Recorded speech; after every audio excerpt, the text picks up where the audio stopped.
नमस्कार, times now Bharat पर आपका बहुत बहुत स्वागत है। आपके साथ मैं हूं राकेश पांडे। शाम के 5 बजने वाले हैं। वक्त हो गया है देश के सबसे पसंदीदा डिबेट शो राष्ट्रवाद का। मेरी मौजूदगी रोज की तरह प्रयागराज में, और आप ये देखिए महाकुंभ में टाइम्स नाउ भारत को लगातार लोग देख भी रहे हैं एक बड़ी सी स्क्रीन पीछे।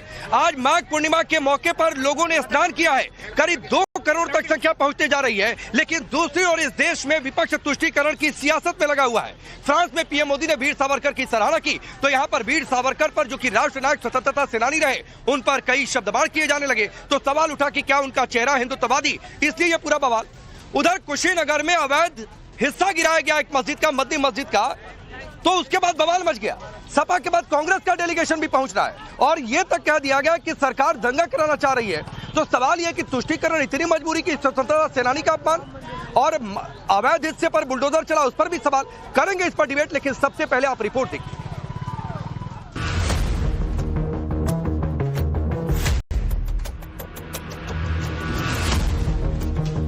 क्या तुष्टीकरण की राजनीति और खास वोट बैंक के लिए विपक्षी पार्टियों को न हिंदुत्व का चेहरा पसंद है, न ही सनातनी आस्था। हालांकि खास वोट बैंक के लिए विपक्ष को कभी दंगाई, कभी पत्थरबाज, तो कभी अवैध कब्जाधारी जरूर कबूल है। हम ऐसा क्यों कह रहे हैं, इसके लिए आपको 2 तस्वीरें देखनी चाहिए। प्रधानमंत्री नरेंद्र मोदी ने दक्षिणी फ्रांस के मार्सिले में स्वतंत्रता सेनानी वीर सावरकर को श्रद्धांजलि अर्पित की। पीएम मोदी ने वीर सावरकर की सराहना की, लेकिन जैसे ही पीएम मोदी ने सावरकर की सराहना की, कांग्रेस आग बबूला हो गई। कांग्रेस नेता सावरकर को भला बुरा कहने लगे। दूसरी तरफ कुशीनगर में मद्दी मस्जिद के अवैध कब्जे पर बुलडोजर एक्शन के बाद खास वोट बैंक को लुभाने के लिए समाजवादी पार्टी और कांग्रेस पॉलिटिकल पर्यटन कर रहे हैं। वीर सावरकर की फ्रांस में पीएम मोदी ने तारीफ की, तो जवाब में कांग्रेस नेता उदित राज ने सावरकर का अपमान किया, सावरकर को भगोड़ा तक कह दिया और पीएम मोदी पर निशाना साधा कि अगर स्वतंत्रता सेनानी का नाम लेना था तो नेहरू, गांधी और भगत सिंह का नाम लेते।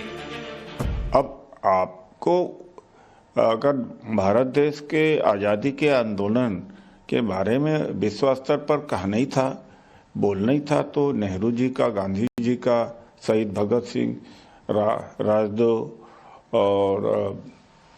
और बहुत सारे हैं, लाला राजपात राय जैसे लोगों को एग्जाम्पल देना चाहिए था। जो भगोड़े को आप एग्जाम्पल दे रहे हो। अच्छा, हिम्मत होती तो भागते ना, यहाँ आते, भले फांसी के तख्ते पर चढ़ जाते, ट्रायल को फेस करना चाहिए था उनको। तो ऐसे भगोड़े को आप जो है महान घोषित कर रहे हैं। ऐसा नहीं है कि उदित राज ने ये बयान ऐसे ही दे दिया, बल्कि इसके पीछे अहम वजह हिंदुत्व से चिढ़ हो सकती है। वीर सावरकर स्वतंत्रता सेनानी के साथ साथ हिंदुत्व का बड़ा चेहरा भी थे। क्या तभी कांग्रेस को सावरकर चुप रहे? उदित राज के बयान पर नवभारत ने जब उनसे सवाल किया तो उन्होंने फिर उसी बात को दोहरा दिया। विदेश की धरती में अगर भारत के स्वाधीनता, आजादी के आंदोलन का जिक्र ही करना था, तो ऐसी बात को जिक्र करना चाहिए था जिससे सिर हमारा ऊंचा होता। गांधी जी का, नेहरू जी का, सुभाष चंद्र बोस का, भगत सिंह का, राजगुरु का, सुखदेव का और लाला लाजपत राय जैसे लोगों का करना चाहिए था। अब जो भगोड़ा है उसके बारे में आपने किया, और उसके बाद में पेंशन पर जिंदा रहे हो। 1942 में अंग्रेजों के साथ रहे हो, अंग्रेजों के सेना में कैंप लगा लगा के भर्ती कराया हो। सावरकर पर कांग्रेस ने सवाल उठाए तो बीजेपी ने पलटवार किया। बीजेपी ने कांग्रेस पर आरोप लगाया कि कांग्रेस के लिए गांधी नेहरू परिवार के अलावा कोई और स्वतंत्रता सेनानी है ही नहीं। कि कांग्रेस को, ये आधुनिक कांग्रेस है, इसको क्रिटिसाइज करने की आदत बन गई है। सावरकर जी को क्यों क्रिटिसाइज कर रहे हैं? उनका संबंध वहां से जुड़ा होता है, स्थान से जुड़ा होता है, उनको ट्रिब्यूट दिया गया। कोई हम शहीद भगत सिंह जी को कोई इंकार कोई करते हैं, उनको भी उत्तर सम्मान देते हैं, लेकिन इनकी पीक ऑन चॉइस है। इंदिरा गांधी ने सम्मान दिया, ये सम्मान नहीं देंगे। वर्तमान की राजनीति में इनको लगता है कहीं न कहीं राष्ट्रीय भक्तों का अपमान करेंगे तो हम कहीं न कहीं विरोधी ताकतों को अपने पक्ष में जोड़ पाएंगे, उनको सम्मान देने वाली बात कर रहे हैं। मुझे लगता है कि ये दुर्भाग्यपूर्ण है। देखिए, राष्ट्र नायकों के प्रति जो सिलेक्टिव सोच है और सन की सोच है, उस सन की और सिलेक्टिव सोच का ही नतीजा है कि कांग्रेस पार्टी आज एक ऐसी नॉन परफॉर्मिंग एसेट बनती जा रही है जिसका अंदर कोई भाव नहीं रह गया है, बाहर कोई मोल नहीं रह गया है। नेहरू परिवार, गांधी परिवार, इसके अलावा कोई आपके लिए कोई राष्ट्र नायक है नहीं। तो ये जो सोच है, इस सोच से आपको बाहर आना चाहिए, इस सनक से बाहर आना चाहिए। और जहां तक वीर सावरकर का सवाल है, वीर सावरकर का देश के लिए जो योगदान है, देश की आजादी के लिए जो कुर्बानी दी है उन्होंने, उसके लिए कांग्रेस पार्टी के प्रमाण पत्र की जरूरत नहीं है। उद्धव ठाकरे की शिवसेना ने भी सावरकर को सम्मान करने की तारीफ की, लेकिन कांग्रेस के सावरकर को अपमान करने पर उद्धव ठाकरे के नेता मौन रहे। अगर प्रधानमंत्री वहां जाते हैं, उनको याद करते हैं, तो उसमें कोई गलत नहीं। हम सब के लिए वो गर्व की बात है।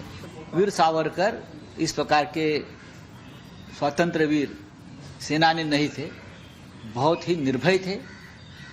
उनके जो विचार थे उनके साथ मतभेद हो सकते हैं, लेकिन बहुत बड़े स्वतंत्र सेनानी रहे, क्रांतिकारक रहे। नहीं, वीर सावरकर जी के लिए वो एक इम्पोर्टेंट हिस्ट्री का एक प्रोमिनेंट फिगर हैं, फ्रीडम फाइटर रहे हैं। हो सकता है उनके रास्ते अलग हों फ्रीडम मूवमेंट में, पर उन्होंने भी योगदान निभाया है। उनको वहाँ पर जाकर एक्नॉलेज करना और जहाँ से उनका संघर्ष शुरू हुआ था और जिस तरीके से फिर उनका कारावास में डाला था देश में आकर ब्रिटिशर्स ने, वो देश की जनता भूल नहीं सकती है। तो अगर वहाँ पे जाकर उनको सम्मान दिया है, मैं नहीं मानती हूँ कि इस पे किसी तरीके की राजनीति होनी चाहिए। हमारे सारे फ्रीडम फाइटर्स को सम्मान मिलना चाहिए। अब सवाल उद्धव ठाकरे की शिवसेना से भी है कि अगर वो सावरकर को महान समझते हैं, तो फिर सावरकर का अपमान करने वाली कांग्रेस के साथ गठबंधन में क्यों है? क्या उद्धव ठाकरे का कांग्रेस के साथ गठबंधन मजबूरी है? भले ही कांग्रेस हिंदुत्व के बड़े चेहरे सावरकर को भगोड़ा तक कह दे। इस बीच कांग्रेस और समाजवादी पार्टी के तुष्टीकरण का एक और चेहरा सामने आया यूपी के कुशीनगर से। कुशीनगर के मद्दी मस्जिद के अवैध कब्जे को 2 दिन पहले बुलडोजर से ढहा दिया गया। कांग्रेस और समाजवादी पार्टी को एक बार फिर से वोट बैंक की राजनीति करने का मौका मिल गया। कल समाजवादी पार्टी का डेलीगेशन कुशीनगर गया, योगी सरकार पर दंगे की साजिश का आरोप लगा दिया।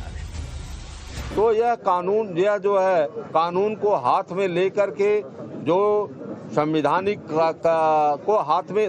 को हाथ में लेकर के जो गैर कानूनी कार्रवाई सरकार इसलिए किया जो है कि यहाँ कुशीनगर में भी एक बड़ा दंगा हो जाए और यहाँ भी माइनॉरिटी के लोगों को कुचल दिया जाए।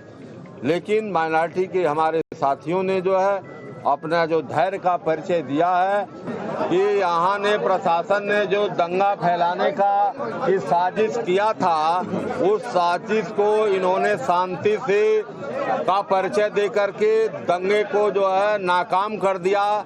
सरकार द्वारा जो साजिश थी दंगे कराने की, उसको इन लोगों ने नाकाम कर दिया। इतना शांति का परिचय दिया, इसलिए हम यहाँ के सभी अल्पसंख्यक भाइयों का मैं स्वागत करता हूँ, हृदय से स्वागत करता हूँ कि आप लोगों ने जो है पूरी शांति का परिचय दिया।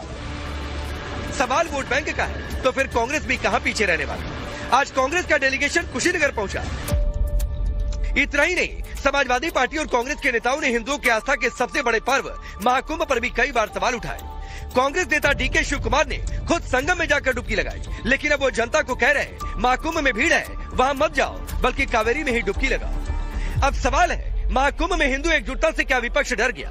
सवाल ये भी है कि क्या सिर्फ वोट बैंक और तुष्टीकरण की राजनीति के लिए समाजवादी पार्टी और कांग्रेस को हिंदुत्व और सनातन से इतनी चिढ़ है?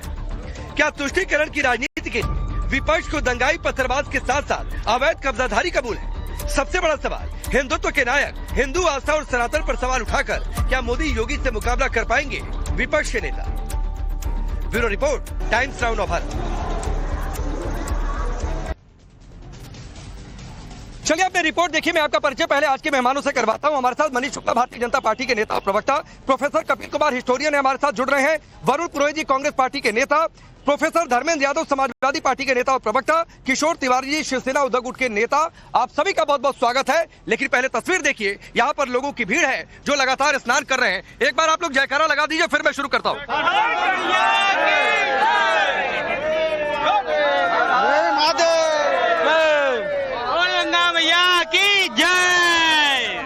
तो आप ये देखिए, इसलिए मैंने जयकारा कहा क्योंकि तीर्थराज प्रयागराज में मौजूद हूँ। करीब 2 करोड़ लोग आज स्नान कर लेंगे, कल हो सकता है आंकड़ा 50 करोड़ तक पहुंच जाए। हिंदू एकता का जमावड़ा, यहाँ पर सनातनी आस्था का जमावड़ा। लेकिन धर्मेंद्र भाई, इससे अलग एक तुष्टीकरण की सियासत, कभी संभल में पत्थरबाजों का दर्द दिखाई दे जाता है, नियमों के तहत बुलडोजर एक्शन चलता है, लेकिन चूंकि मस्जिद थी इसलिए आप लोगों को दर्द होता है, आप वहां पर पहुंच जाते हैं। हिंदुओं की पीड़ा नहीं दिखती है। राकेश भाई, महाकुंभ में इस देश के हिंदू और सनातनी 1500 लोग मारे गए। भारतीय जनता पार्टी की योगी सरकार इतनी असंवेदनशील थी, इतनी संवेदनहीन थी कि 18 घंटे तक आंकड़े नहीं दे पाई। लाशें महाकुंभ से बहकर, प्रयागराज से बहकर गाजीपुर तक पहुंच गई। लेकिन भारतीय जनता पार्टी के नेताओं को कोई दर्द नहीं हो रहा है। हम इनकी व्यवस्थाओं पे अगर सवाल खड़ा करते हैं तो भारतीय जनता पार्टी के लोग कहते हैं तुष्टीकरण की राजनीति करते हैं।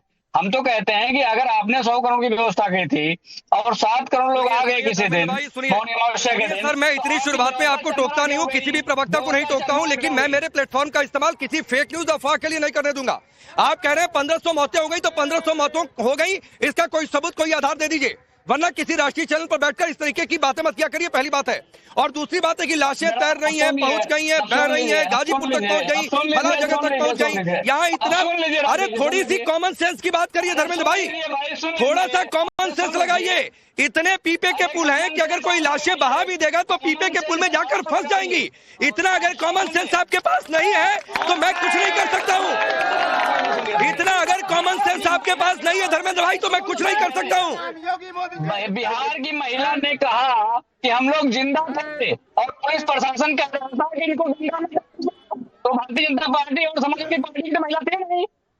वहां के तस्दीर ने बताया। सुनिए धर्मेंद्र भाई, एक तो मैं महाकुंभ हादसे पर बातचीत नहीं करना चाहता था, पहले आपको बता दूं। यहाँ पर लोग हैं, करोड़ों की भीड़ है, मैं नहीं कह रहा हूँ कि किसी को असुविधा नहीं होगी, बहुत सारे लोग असुविधा उन लोगों को हुई भी है, लेकिन इतनी भीड़ में अधिकांश लोग कह रहे हैं कि सुविधा मिली है। पहली बात है ना भागिए मत बोल के, शूट एट साइट वाला मामला नहीं होगा कि कुछ कहा है उसके बाद निकल लिए, कुछ कहा है उसके बाद निकल लिए, ये नहीं चलता है, ये नहीं चलता है भाई। आपने कहा 1500 मर गए, लाशें बहा दी गई, गाजीपुर पहुंच गई, किसी ने देखा क्या? 1 मिनट, किसी ने देखा लाशें? अफवाह कोई नहीं देखा है लाशें? नहीं देखी। आप लोग कहाँ से? नहीं देखा। कहाँ से आप लोग? दिल्ली से, आगरा से। इधर किधर? कोई नहीं, यहीं से। तो चलिए, मैं इस पर नहीं डिबेट करना चाहता हूँ। अलग अलग जगहों से लोग हैं, किसी ने कहीं लाश बहते नहीं देखी है।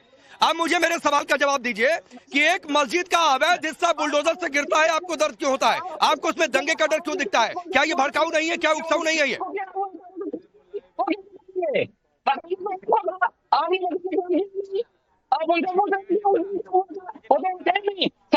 वहाँ पे उन्होंने बताया, सनातनी थे वहाँ उन्होंने बताया, श्रद्धालु थे उन्होंने बताया, हिंदू थे उन्होंने बताया, महिला बिहार की थी उन्होंने बताया। तो ये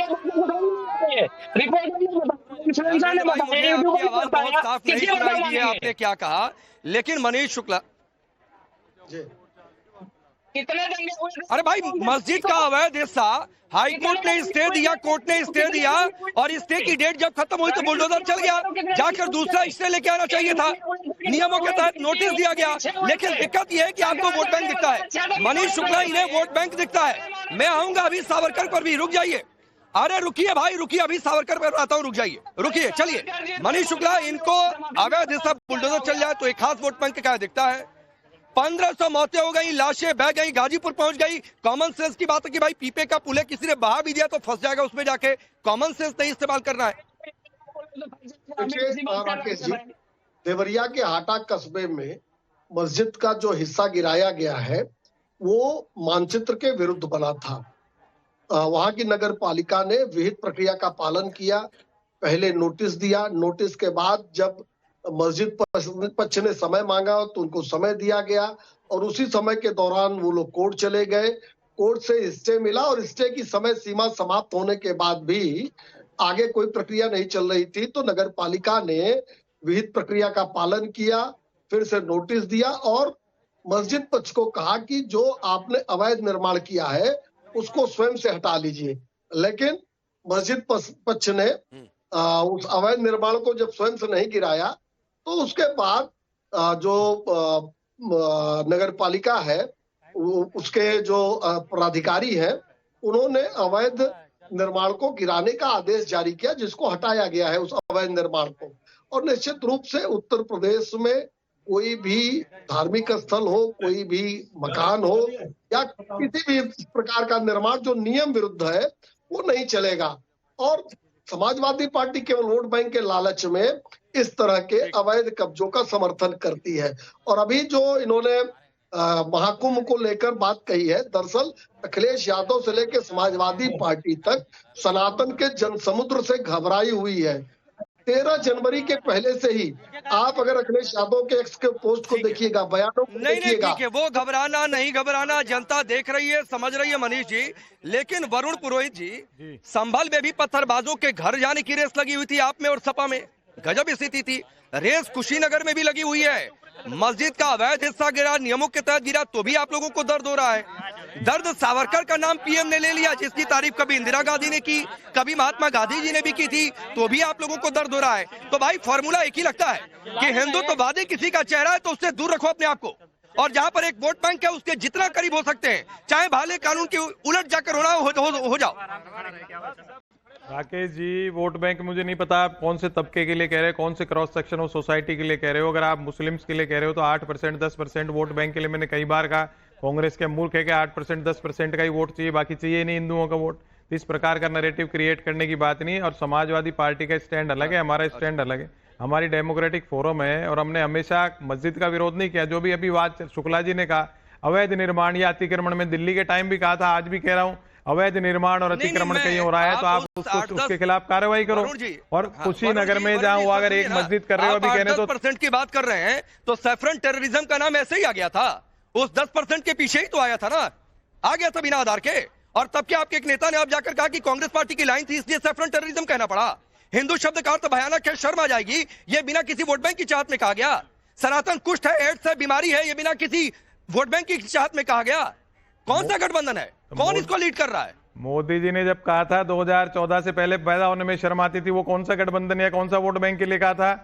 साउथ कोरिया में जाके आप पुरानी बातें नहीं, मोदी जी के पीछे जाकर मत छिपिए। नहीं, मैं नहीं छिप रहा कहीं भी, आप मेरे को बोलने नहीं दे रहे हो। डिस्कशन, और आप कोई पॉइंट पे डिस्कशन तो करोगे, पीछे जाकर छिप जाएंगे। आप अतिक्रमण अवैध निर्माण की बात कर रहे हो, अभी वहां चले गए, सैफरन टेररिज्म पे चले गए। मेरी बात तो पूरी सुन लो आप। अवैध अतिक्रमण और अवैध निर्माण कहीं भी हो रहा है तो गलत है। दिल्ली के समय भी मैंने कहा था, सुप्रीम कोर्ट ने भी बुलडोजर पे कमेंट किया था। अगर जैसे एक पर्टिकुलर आप शहर की बात कर रहे हो तो मस्जिद का ही गिराया या बाकी जितने अवैध निर्माण थे उनको भी नोटिस दे गिराया, वो तो स्पष्ट करिए। आप पर्टिकुलर धार्मिक स्थल को ही अगर टारगेट करते हो तो डेमोक्रेसी में नहीं चल सकता। अगर आप पूरे शहर के अतिक्रमण या अवैध निर्माण हटा रहे हो तो हटा सकते हो। आप चलाइए मूवमेंट, किसने रोका आपको? के तहत बुलडोजर चला, आप सावरकर वाला स्किप करके आप रुकना चाहते हैं? नहीं, मैं सावरकर में भी जा रहा हूँ, आपने मिक्स मैच कर रखे सारे टॉपिक।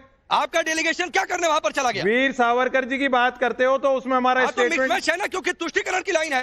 सावरकर का विरोध क्योंकि हिंदुत्ववादी चेहरा, और यहाँ पर अवैध हिस्सा गिर रहा है क्योंकि तुष्टिकरण वहां पर भी है। एक ही लाइन कनेक्ट कर रही है दोनों को। नहीं, आपको लग रहा है कनेक्ट कर रही है, कनेक्टेड नहीं है। वीर सावरकर किसी भी पूर्वज हमारे क्रांतिकारियों के, जिनके कारण आज हम बोल पा रहे हैं, आजादी मिली है, उस पर किसी प्रकार का कमेंट कोई भी करता है तो गलत है। हमारा हक ही नहीं है किसी पूर्वज के ऊपर कमेंट करने का। हम आप वीर सावरकर क्यों, नेहरू जी पे भी कमेंट कोई करता है तो गलत है। किसी पे भी कमेंट, जो हमारे पूर्वज हैं जिन्होंने आजादी, जिनके सैक्रिफाइस से हमको मिली है, आज हम डिबेट कर रहे हैं, आज मजा कर रहे हैं देश के अंदर, उनके अगर कोई कमेंट करता है तो गलत है, चाहे कांग्रेस का हो, चाहे बीजेपी का हो, चाहे मोदी जी हो। इसमें क्या बात है? तो एक यूनिवर्सल बात करनी चाहिए सबको। कई बार आपकी तारीफ करने के लिए मजबूर हो जाता हूं, क्योंकि कई बार आप पार्टी लाइन से अलग हटकर बोलते हैं और पता नहीं पार्टी लाइन पर ही बोलते हैं, कई बार आप कंफ्यूज कर जाते हैं। तो मुझे बता दीजिए, उदित राज पर कार्रवाई करेगी क्या पार्टी, जो उन्होंने बोला उसके लिए? मैं देखिए किसी पर्टिकुलर आदमी पे कमेंट नहीं करता। मैंने कहा कोई भी आदमी, चाहे बीजेपी हो, चाहे कांग्रेस पार्टी हो, चाहे कोई सी भी पार्टी हो, आजादी के सिपाहियों पर, पूर्वजों पर कोई भी प्रश्न चिन्ह लगाता है तो वो नहीं, गलत है। उसको खुद को समझ नहीं है पूर्वजों ने कितना सैक्रिफाइस किया है। क्यों नहीं करेंगे भाई? आपकी, अरे वरुण जी, आपकी पार्टी के बड़े नेता राहुल गांधी खुद सावरकर को लेकर उन्होंने पता नहीं क्या क्या बोला है। मैं सुनाऊंगा तो लंबी फहरिस्त हो जाएगी। मोदी जी ने भी नेहरू जी पे पता नहीं क्या क्या बोला है। नहीं, मोदी जी भी तो नेहरू जी पे क्या क्या नहीं बोला बीजेपी के नेताओं ने। नहीं, रुक जाइए, नहीं, उस पर डिस्कशन नहीं करें फिर। मैंने सबको यूनिवर्सल कहा है। हाँ, तो वो कहाँ डिफेंड कर रहे हैं भाई? वो तो कह रहे हैं कि बोले हैं, और ताल ठोक कर वो कहते हैं कि हम सही बोल रहे हैं। वो तो ताल ठोक कर कह रहे हैं कि हम सही बोल रहे हैं। तो अगर मोदी जी नेहरू जी के लिए क्रिटिसिज्म कर रहे हैं या उनके फॉलोअप कर रहे हैं तो गलत है। कुछ समय मैं वही तो कह रहा हूँ, मोदी जी के और उनके अगर जो लोग उनसे जुड़े वो बोलते हैं, पूर्वजों के ऊपर कमेंट करते हैं तो गलत है। किशोर तिवारी, अरे रुकिए वरुण जी, रुकिए सर, रुकिए जी। किशोर तिवारी जी, आपसे दो सवाल है सर। पहला कि जरा वरुण जी को याद दिलाई कि राहुल गांधी ने महाराष्ट्र में जाकर सावरकर को लेकर या फिर अलग जगहों पर क्या क्या बोला, इनकी मेमोरी शायद याद नहीं दिला रही है, या फिर इनकी पॉलिटिक्स की मजबूरी है। नंबर एक बात। नंबर 2 बात है सर, आज से 1 या 2 महीने पहले आप ही मेरे शो में थे और इन्हीं वीर सावरकर को लेकर डिबेट चल रही थी और आपने ये 2 टूक कह दिया था कि उद्धव ठाकरे बहुत गंभीरता से विचार कर रहे हैं कि भाई जो वीर सावरकर कर बोले उस पर उसके साथ रहना है कि नहीं रहना है। अब बताइए सर, अभी तक ये स्टैंड तो क्लियर नहीं हुआ। देखिए पांडे जी, बहुत अच्छा है कि आप पुण्य कमा रहे हो और इसके बाद निर्विवाद पत्रकारिता करोगे।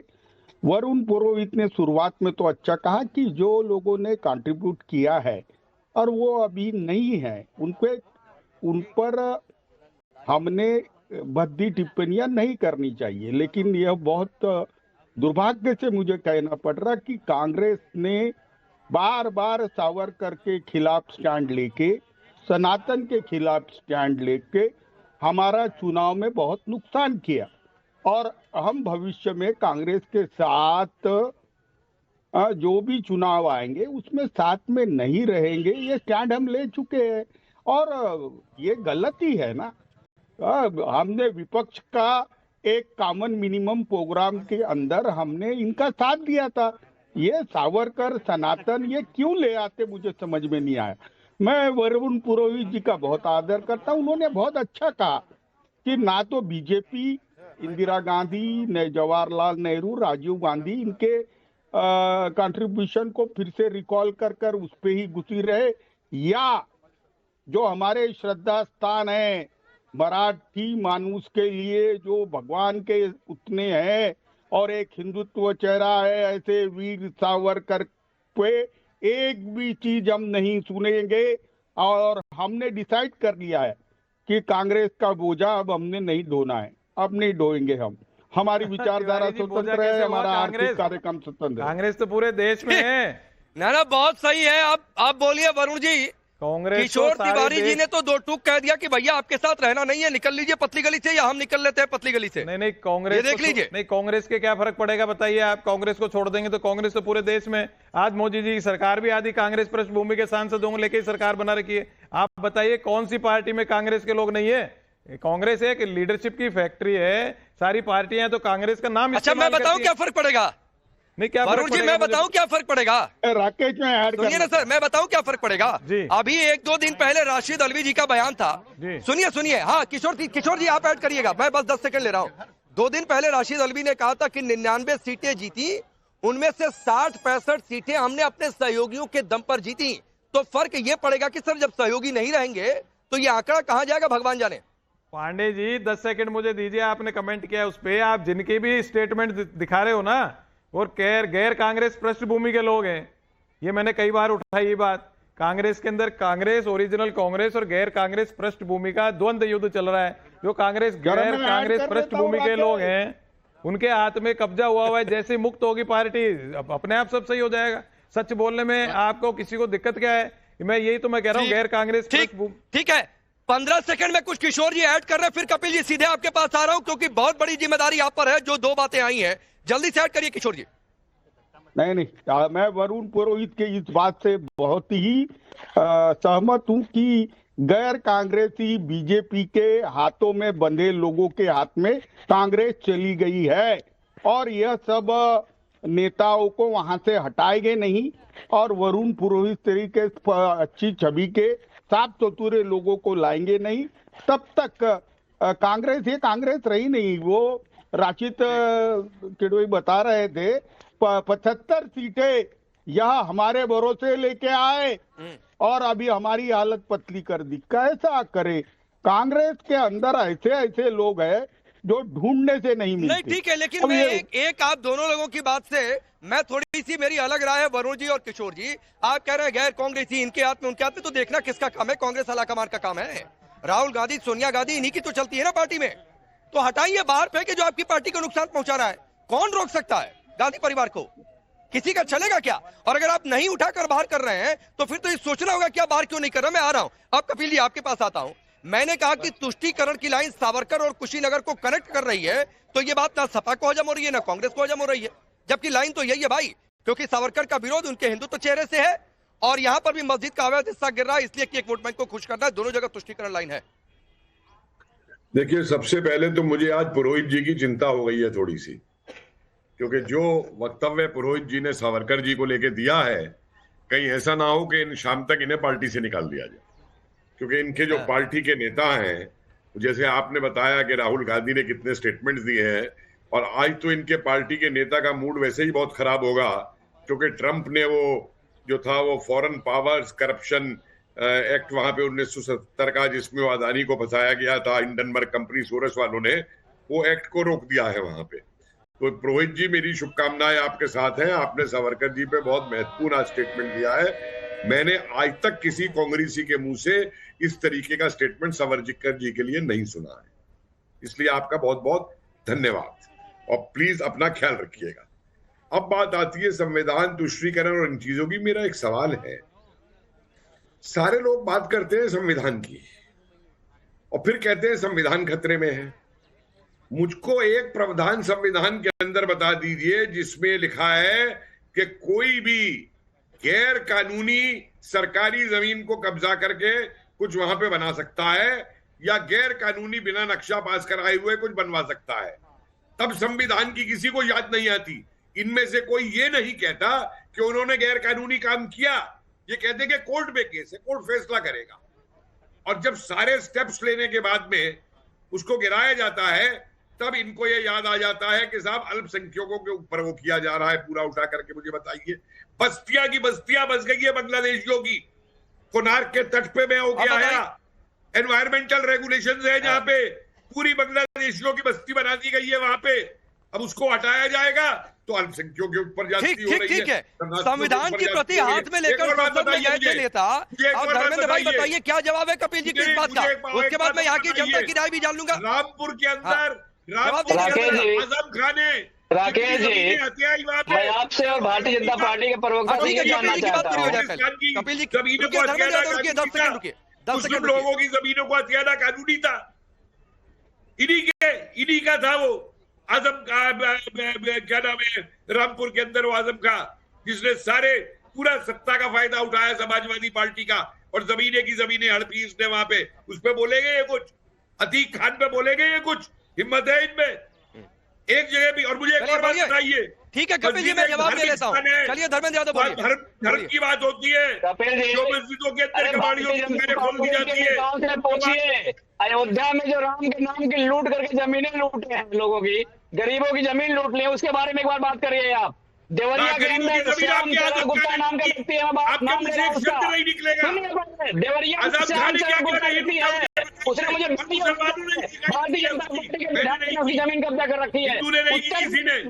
आजमगढ़ के मुसलमानों ने ये शिकायत की है। विधायक आप रजिस्ट्री लिखवाइए अयोध्या की, फिर आप बोलिए, उसके बाद आप बोलिएगा। आप अयोध्या के भूमाफियाओं के बारे में शब्द बोलने के लिए तैयार नहीं है। अरे नहीं धर्मेंद्र यादव,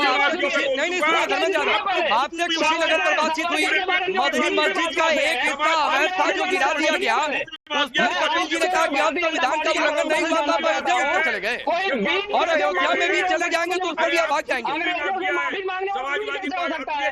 देश के स्वतंत्रता सेनानियों के खिलाफ लड़ने के लिए देश के युवाओं को प्रेरित करने वाला व्यक्ति भी कैसे हो सकता है जो अंग्रेजों की पेंशन मजदूरी से लेके अंग्रेजों की पेंशन के लिए अंग्रेजों से माफी मांगे, वो भी कैसे हो सकता है मुझे बताइए। इनकी बिल की परिभाषा पहले पूछिए कि बिल की परिभाषा क्या होती है।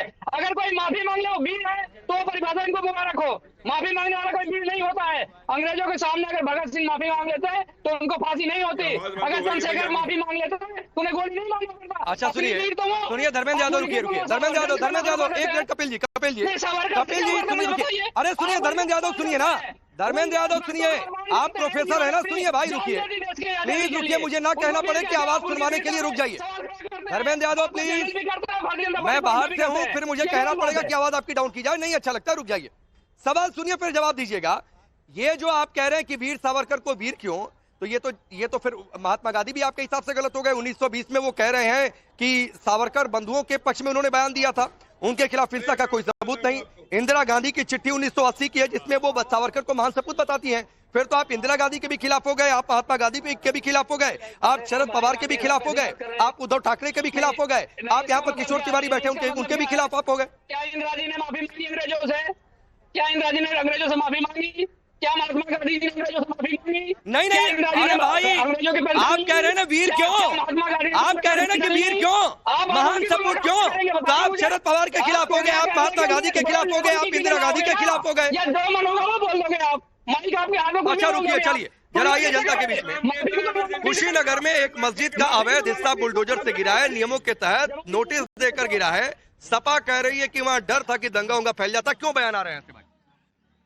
सपा को ऐसे ही मन में रहता है कि अफवाह फैला देंगे सरकार को नीचे गिराने के। आप बताइए भाई। नहीं, गलत अफवाह है, ऐसी कोई अफवाह नहीं है। आप बताइए क्यों इस तरीके की पॉलिटिक्स हो रही है? जो चीज गलत है उसको गिराना न्याय उचित है, और ये तो फिर दंगे की बात क्यों हो रही है? दंगे का डर क्यों? तुष्टीकरण की राजनीति कर रहे हैं, सिर्फ सरकार को बदनाम करने की कोशिश की जा रही है। सरकार अपने विवेकानुसार बहुत अच्छे और न्यायपूर्वक तरीके से काम कर रही है। आप बताइए भाई। बहुत अच्छी सरकार चल रही है इस वक्त। नहीं, सरकार अच्छी चल रही बुरी चल रही नहीं पूछे, ये पूछ रहे हैं कि ये क्यों इस तरीके के बयान आ रहे हैं? ये सब गलत है। गलत है। सावरकर को कितने लोग जानते हैं भाई यहाँ पर? कोई जानता है? हैं? कोई जानता है? कौन जानता है बताइए? सावरकर के खिलाफ अपमानजनक बातें। जी बिल्कुल, ये तो गलत है, ऐसा नहीं बोलना चाहिए था। पर सावरकर वीर है कि नहीं आपके? बिल्कुल वीर हैं। और वीर सावरकर वीर है, वीर थे और वीर रहेंगे। बताइए भाई। सावरकर वीर थे और वीर रहेंगे, हमेशा दिल में रहेंगे। जो हिंदुस्तान में किया जा रहा है, ये सपा मुखिया के द्वारा की गई टिप्पणी सही नहीं है। इस तरीके का एक वीर का अपमान किया जाना मतलब वीर सैनिकों के प्रति किया गया अपमान है। अब एक बात है धर्मेंद्र जी और वरुण जी, आपने तो खैर अलग ही लाइन ले ली, कपिल जी ने आपकी तारीफ कर दी, मैं क्या ही कहूं, लेकिन जाकर पार्टी में चर्चा करिएगा जो किशोर तिवारी बोल कर गए। लेकिन धर्मेंद्र भाई देखिए लोग क्या कह रहे हैं, क्या सोच रहे हैं। सावरकर पर आप उलझुल बोलकर चले जाते हैं, लोग कहते हैं कि आप जानबूझकर बोल रहे हैं, आप तुष्टीकरण के लिए बोल रहे हैं। अवैध हिस्सा बुलडोजर से गिरता है, नियमों के खिलाफ गिरे, सवाल उठाइए, बिल्कुल ठीक है, लेकिन नियमों के तहत जब गिरता है और आप कहेंगे दंगे का डर, और यहाँ पर अगर मारे गए अगर कुछ हादसे में लोग, तो आपके नेता ने पहले ही कह दिया हम जाएंगे नहीं भाई, और यहाँ संभल जाने की बात हो, कुशीनगर जाने की बात हो, भले गलत हो तो भी दौड़कर चले जाते हैं, तो नहीं होना चाहिए ऐसा। चलिए आप सबका बहुत बहुत शुक्रिया, रुकेंगे।